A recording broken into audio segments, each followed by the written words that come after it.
નમસ્કાર મિત્રો, કોઈ પણ કામ સહિયારા પુરુષાર્થથી સફળ થાય છે.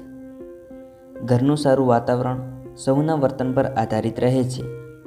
ઓફિસનું કામ સૌ મળીને કરે તો યોગ્ય અને બરાબર થાય છે.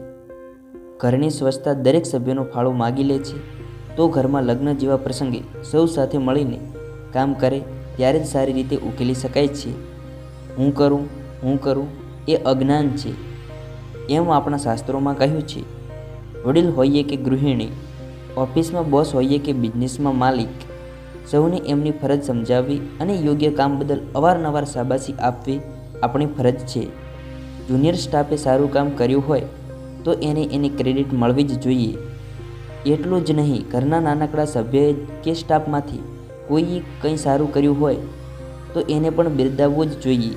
પત્નીને ગૃહિણી પોતાની બધી જ ફરજો નિષ્ઠાપૂર્વક રોજે રોજ અદા કરે છે તો ઓફિસની પ્યુન પણ પૂરી નિષ્ઠાથી સૌનું કામ કરે છે. આવી વ્યક્તિઓને એમના કામ બદલ આભાર કે સ્વીકારની લાગણી પ્રદર્શિત કરીને આપણે માન અને પ્રેમને પાત્ર બની શકીએ છીએ. આવી ક્રેડિટ આપવાથી કે આભાર માનવાથી વ્યક્તિ વધુ સારી રીતે કામ કરવા પ્રોત્સાહિત થાય છે. જો તમને અમારો આ વિડીયો ગમ્યો હોય તો ચેનલને શેર, સબસ્ક્રાઈબ અને લાઈક કરવા વિનંતી.